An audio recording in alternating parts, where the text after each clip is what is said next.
रोने नहीं देते, हमें रोने नहीं देते, ऐसा कहने वाले आदमी जो हैं वाक़ई में एक-दूसरे को रोने नहीं देते, आदमियों ने ही खुद को रोने पर प्रतिबंध लगा रखा है और आदमी ही सबसे ज़्यादा रोना मचाते हैं इस बात का कि हमें रोने नहीं देते। इसी तरह से सरकार हमें आलोचना नहीं करने देती, हमें आलोचना करने ही नहीं देती, बहुत हमारे साथ गलत करती है। ऐसा कह के सरकार की आलोचना कर के बहुत सारे व्यंग्यकार, पत्रकार, यूट्यूबर हँसी मज़ाक करने वाले कॉमेडियंस, इन्होंने पिछले 12 साल में अपना अच्छा खासा करियर बना लिया है। तो ऐसा नहीं है कि सरकार की आलोचना पर पहले प्रसाद मिलती थी। सरकार की आलोचना पर समय-समय पर एफआईआर वग़ैरह होना, परेशानियाँ होना और नज़रों में आ जाना, जेल तक होना, ये चीज़ें पिछली सरकारों के अंडर भी होती रही हैं। अब सोशल मीडिया ज़्यादा हो गया है, इसलिए ये चीज़ें नज़र आने लगी हैं। दूसरा, ये जो नेहा सिंह राठौर पर मुकदमा दायर हुआ है या एफआईआर दायर हुई है, इसमें कहा जा रहा है कि उन्हें सिर्फ सरकार की आलोचना की वजह से ऐसा झेलना पड़ा। ये सच नहीं है। आलोचना में छुपा-छुपा कर, प्रश्नों में छुपा-छुपा कर ये महिला सार्वजनिक तौर पर वीडियो बनाकर ये इशारा कर रही थी कि पहलगाँव हमला हो या जो इससे पहले हुआ था पुलवामा का हमला हो, इसमें मोदी सरकार का हाथ है। आमतौर पर आम बोलचाल की भाषा में अगर हम कह देते हैं कि अरे सरकार नहीं कराया होगा, वो बात और है, लेकिन इतने सेंसिटिव इल्ज़ाम लगाना और वो भी तब जब सोशल मीडिया पर लोग ताक में बैठे हैं कि कैसे वो आपके बयानों का इस्तेमाल करें, बहुत ही ज़्यादा गलत था। और इस महिला ने ये भी झूठ बोला था कि या उनको जानकारी नहीं थी, उन्होंने बीजेपी सरकार के अंडर हुए हमलों को गिना दिया था, कितने हमले हुए हैं। मैंने ग्रॉक से पूछा कि कैजुअल्टीज़ यानी कि मरने वालों की संख्या आतंकवादी हमलों में किस सरकार के अंडर ज़्यादा रही है? तो ग्रॉक ने साफ तौर पर बोला कि कांग्रेस सरकार के अंडर मरने वालों की संख्या आतंकवादी हमलों में ज़्यादा रही है।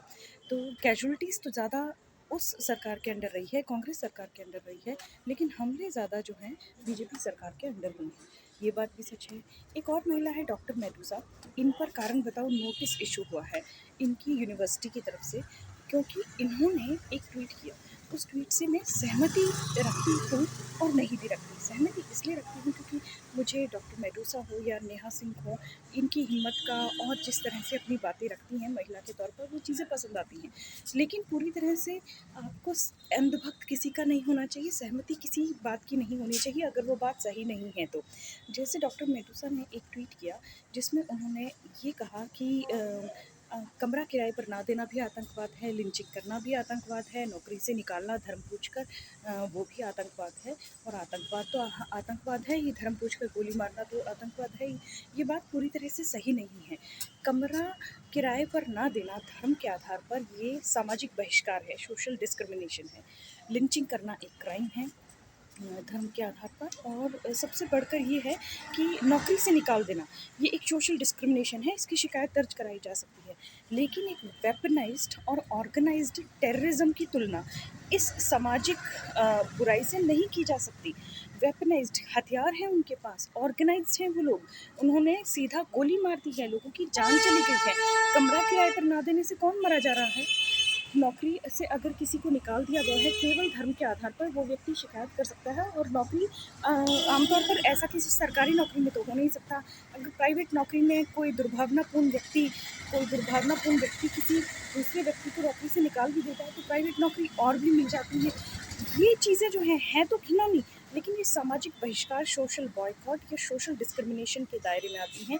ये चीज़ें बिल्कुल भी टेररिज्म के दायरे में नहीं आती हैं। एक तरह से ये आतंक का माहौल ज़रूर क्रिएट करती हैं कि जो व्यक्ति अल्पसंख्यक हैं या वो दूसरों की धार्मिक असहिष्णुता का शिकार बनते हैं, उनके जीवन में आतंक आता है, एक टेरर तो आता है कि अरे हमारे साथ क्या हो रहा है। लेकिन एक टेरर वाली जो फीलिंग है, it cannot be equated with the actual terrorism which kills people, which is organized, which is weaponized, which is really dangerous, that people are no more.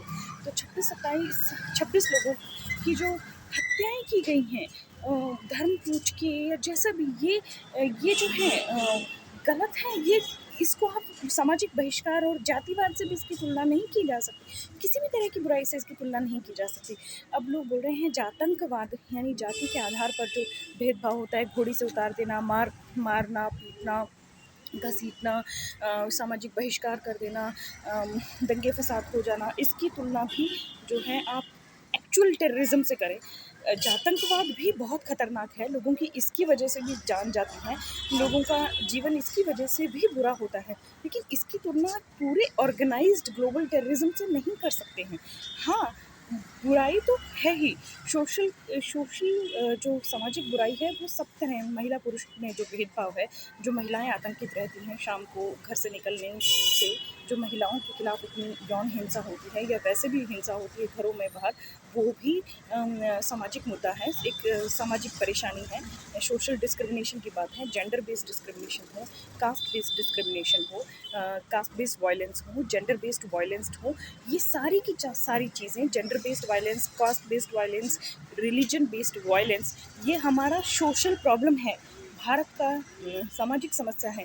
लेकिन ये ऑर्गेनाइज्ड टेररिज्म से इसको पूरी तरह से इक्वेट नहीं किया जा सकता, इसकी ऑर्गेनाइज्ड टेररिज्म से बराबरी नहीं की जा सकती। तो इसलिए मेरी अपील है दर्शकों से कि जब भी आप अपनी कोई इस तरह की बात रखते हैं, किसी भी मुद्दे के बारे में, विशेषकर टेररिज्म के बारे में, तो सावधान ज़रूर रहिए।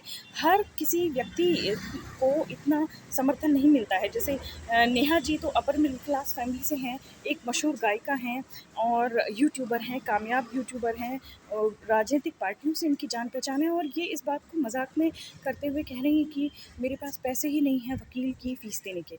तो जो महिला ट्विटर पर खरीद कर ब्लूटूथ ली है, उसके पास पैसे नहीं हैं वकील को देने के लिए। ये सारी चीज़ें इन मशहूर लोगों को नुकसान नहीं पहुंचाएंगी, लेकिन अगर आप आपा खो देते हैं आम नागरिक के तौर पर, तो आपको नुकसान पहुंचा सकते हैं। तो देखिए, किसी भी की भी अंधभक्ति नहीं करनी होती, न लेफ्टिस्ट हो या राइटिस्ट हो। Always be careful with these things. Social discrimination, social issues cannot be equated with organized terrorism, and you cannot blame government without any solid proof that they are responsible for such kind of terrorist activities. Thank you.